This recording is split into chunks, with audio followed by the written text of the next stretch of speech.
What's going on, my broskies? My name is Toadskii, back again, here to bring you guys yet another One Piece Treasure Cruise video. So Treasure Map Weevil has just concluded, and at this point we were wondering, number one, what was the next Treasure Map character going to be? And number two, are we going to get any news about the new update that was revealed in the live stream like late last month? We were looking for this information, we want to know what's going on, and luckily they finally have given us the first tease of information relating to the new update, and we also know what the next Treasure Map character is going to be, which also in turn gives us information as to what the next legend character is going to be arriving on One Piece Treasure Cruise Global. So let's start off with what is the next Treasure Map character. You can actually check if you go to the news board, and in the top middle you can see the buttons at the top, important, Treasure Map, and replay adventures. If you click Treasure Map, it gives you information relating to the current / next Treasure Map battle. This silhouette right here is indeed Shanks and Beckman Treasure Map dual units, which will also hint towards the fact that the next upcoming Sugo Fest exclusive characters should be number one, V2 Big Mom with Zeus and Prometheus, as well as Luffy and Law. The long-awaited Luffy and Law legend should be arriving on One Piece Treasure Cruise Global within the next week or so, within the next couple of days, I would probably imagine. Now, the reason why I say that, there is a couple reasons why I say that. Number one, we have the 20th anniversary Straw Hats Gem Pack. You can see that purchases for the Ultimate Set 3 will end on October 24th at 1900 PST. So that is the fact that, you know, on the 24th, likely we're going to be getting gem pack sales. That's what I think is going to be happening here. Also, we go over to the Sugo Fest here. This is the support Sugo Fest. I highly suggest do not spend your gems here. Don't spend any gems right now. We are almost going to be arriving at the 55 million download celebration. That's likely what this celebration is going to be about. But you can see that this Sugo Fest ends on the 24th as well. So this Sugo Fest and the Gem Pack end on the 24th. So I would think that at this point, sometime after that, very soon after that, we're going to be getting Luffy and Law with Big Mom. It's going to be a big thing, so definitely look forward to that. But let's actually just talk about the news that we got today, which you guys would have seen just a second ago. We actually have our first glimpse for the new update arriving on One Piece Treasure Cruise Global, which is 9.2. We can actually go over to the important tab, and it gives us a detail as to when this is actually going to be happening. So October 22nd at noon o'clock 1900 PST time until October 23rd 1:30 AM PST time. That is going to be the maintenance period where they're going to be updating the game. We actually will, we might potentially get an app icon update as well, maybe for Luffy and Law. That's a pretty good estimate that it's actually that could happen. So that's going to be cool if we get a new app update. It actually gives us a full list of all the features that are coming here. We'll talk about that right here on this banner. The banner looks absolutely awesome. Kizuna Clash added, version 9.2, starting on October 23rd.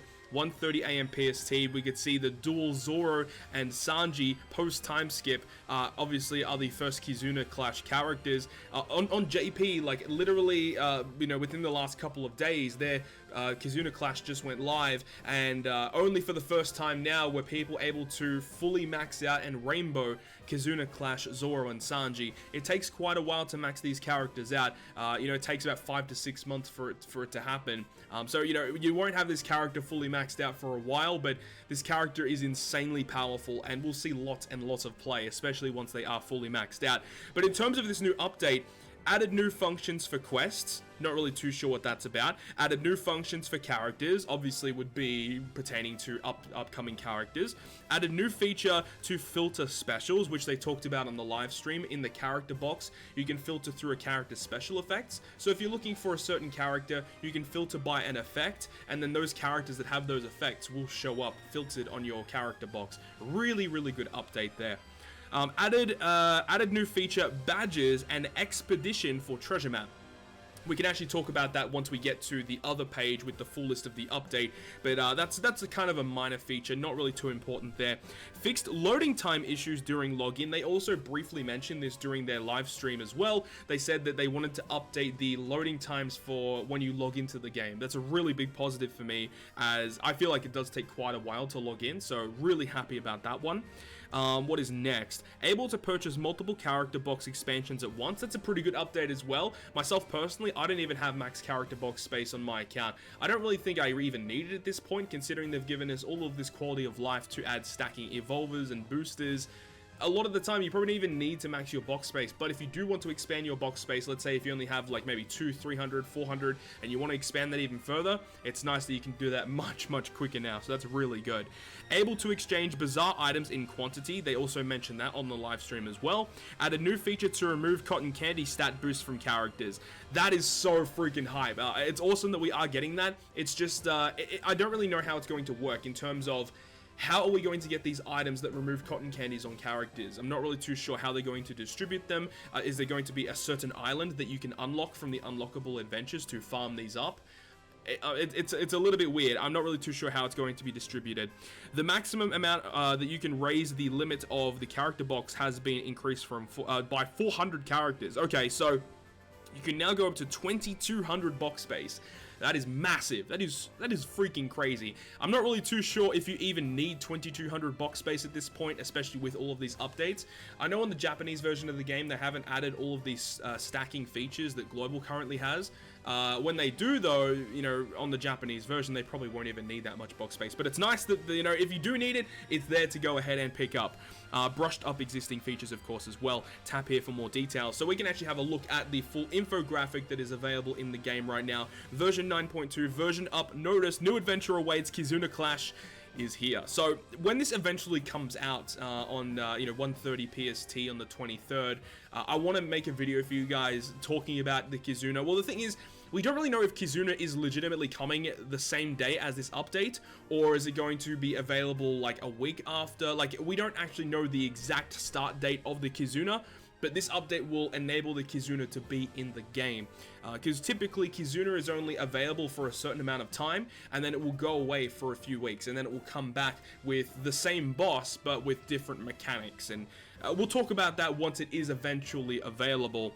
About the Kizuna, so this gives us a little bit of a glimpse as to what the Kizuna is all about. So enemies will become stronger each time, and you can cooperate with your friends. So the way that it works is you can see that on the left hand side you've got Sugar, and it's got a veteran and an expert quest. Those are the preliminary battles. Once you take down the preliminary battle, you'll get these Kizuna tokens. Those tokens you can see below that red arrow under Sugar.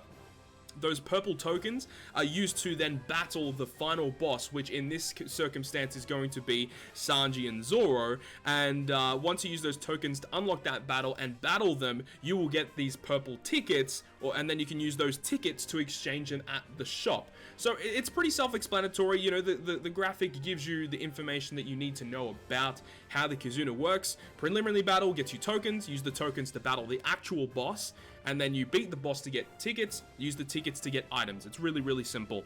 The boss character can be recruited from the Kizuna Exchange. So the Kizuna Exchange is another thing I want to talk about eventually when we get the Kizuna in the game, because that's very important that you guys understand how the exchange works, because if you screw it up, it might put you like really far behind in terms of max limit breaking the character. So there's a very set amount of steps that you have to do in order to max these characters effectively. So when Kizuna comes out, make sure to watch my video when it eventually drops. Now, it says challenge the boss fight to earn Kizuna tickets, obviously, and use those tickets to buy stuff. Defeat the boss and their level will increase. So you can see that for this boss in particular, this is not a boss that's ever been on JP. I think they use this for their infographic explanation as well. But you can see that level 1, they have 10 million health, and then level 2, 10,300,000 health. So they go up in HP. I think it might be an exponential growth. Not 100% sure about that one, but they will grow every single level. Now, 10 million health might seem like a bit overwhelming, but the thing is there are 3 different difficulties. Under that Doflamingo, you can see there is an Elite, Master, and Ultimate. The higher the difficulty, the more tickets you can get, but you don't need to defeat the highest difficulty to play this version of the game. It's completely okay. You can find the lower difficulty versions and they have much less HP, much easier to take down. So there is an assist feature in this new mode, which is really cool. So if you lose a boss fight, you can gain requests from your friends or your helpers to assist you in the battle. So the way that it works is if you battle that 10 million health boss, and let's say you're only able to do 7 million damage, that boss will only have 3 million left. You can request a friend to come and help you, and they can take out out the rest of the boss, and then both you and the friend get ticket rewards for clearing the boss. So it's a really nice functionality. So even if you are struggling, you can get your friends to help you out, and you can get tickets still, which is really awesome. If your friend and helper are successful, you get Kizuna tickets, as I said. So the Kizuna exchange, you collect the tickets from beating the final boss, and then you can use those to exchange for a random reward from the exchange. So on the right hand side, you can see there's a list of different items you can get there. Above that, there are 7 different tabs. So basically you start off at the first tab. After you collect the rewards that you want, you can choose to move on to the next tier of rewards. And basically you keep moving along the tiers until you get to the final tier, which you can reset as many times as you want. And on that reward list, there are so many good rewards. There's tablets, cotton candies, limit break stuff. Like, there's lots of stuff to get from the Kizuna Clash. And if you are more of an end game player, this type of mode is going to be great for you. There's lots of tablets available here. Really nice if you want to start limit breaking and rainbowing out your Sugo Fest exclusive characters. So just below that, this was relating to the treasure map updates that they talked about in the update. The badges. So the badges are awarded to people depending on where they place in a treasure map. So if you're first, second, or third, you get this really exclusive badge on your account. The badge really doesn't mean much. It just signifies to other players where you ranked in the last treasure map. You don't get any benefits out of it. It's literally all just aesthetics. Like, there's nothing special about it. Now, the expedition is where you can spend your stamina in treasure map without actually playing, but it will play for you. The amount of points that you get from the expedition isn't really that much, so you get more points for playing yourself. But in a situation where I know a lot of people talk about this, where they're in a treasure map and they really want to go to sleep, but they keep getting stamina refills, you can just literally have this do the expedition for you, then you can go to sleep, you can wake up, and you have some points, which is nice, okay? So that's a nice functionality to have. It's not the best functionality in the world, but it's a nice feature for those who want it. You can now filter characters by specific specials. We talked about that a little earlier. This is the best feature though. Easier to return to a quest from the crew menu. This has been a functionality that I've wanted for a really long time on Global. You know, sometimes when you're in the Coliseum and you want to edit your team, when you go into your crew menu and you change your team up, and then when you click the back button, you have to go all the way back to Extra Island, then all the way back in the Coliseum. What this new feature does is once you click that back button, it'll put you back in the Coliseum straight away and you can start running your content. Really, really nice update, saves a lot of time. Special cotton candy to remove stat boost. So this is awesome as well. As I said before, not really too certain how it's going to be distributed, but it's nice that it's actually going to be a feature. So you can now remove HP, attack, or recovery cotton candies on your characters. Personally, instead of this, I would have just preferred it if they allowed everyone to just feed plus 300 to every single character, so you can have HP, attack, and recovery on everyone. I feel like that would have just been a really good way to fix the issue instead of introducing this, but hey, it is what it is. Expand multiple character box spaces at once, so this is a really nice update as well for those who still need to go ahead and max out their box spaces. Exchange items in quantity at the bazaar. Again, that's a pretty nice update, especially if you want to pick up limit break crystals for certain characters, you can go ahead and do that. Or if you're at the Rayleigh shop and you want to pick up a bunch of different items of the same thing, very easy to do that now. Kizuna Clash requires you to spend separate stamina called Kizuna Power. That's something I hadn't mentioned as well, is that there is a separate stamina bar for the Kizuna, and you can't refill it with gems. The only way you can refill it is with the Kizuna drinks or the Kizuna potions, and you do not actually get them in the game. Like, the developers will distribute a set amount to every single player, and once you use up all of that potion for that Kizuna Clash period, you can't refill your stamina. You'll have to wait, I think it's 2 hours for every 1 stamina. You have a max of 5 stamina, and you use that stamina to defeat the preliminary battles to get those tokens, and then you don't need to spend the stamina to beat the actual final boss. The only way that you fight the final boss is using the tokens that you receive from the preliminary battles. So it might seem a bit confusing right now, but once we eventually get it in the game, it'll be much easier to explain it all. So it actually gives you a list of how to play Kizuna. It's basically what I just said with the preliminary battles. You collect tokens, use the tokens to fight the boss, you get tickets, you spend the tickets at the exchange, and that's about it. I mean, there's a little bit of like there's just a little bit of listings here about just talking about the specific updates, but it's nothing really that is that exciting. It's the stuff that I've mainly already talked about. So there we go. That's the full rundown of the new update, and as I said, when it drops, we don't really know when Kizuna will officially start. It might start officially when the update finishes. We just don't have full confirmation of when it will begin. But I'm really excited for it. Kizuna's good fun, lots of good rewards available, and Luffy and Law are likely going to be arriving like probably this week, probably towards the end of this week. I would expect Luffy and Law to be added to the character log and the Sugo Fest. It's going to be very, very interesting to say the least. But hopefully you guys enjoyed the video, and if you guys did, make sure to leave a like, and if you want to stay up to date with all of the content I post, including more One Piece Treasure Cruise content, make sure to hit the subscribe button down below. But other than that, guys, I will see you guys within the next video.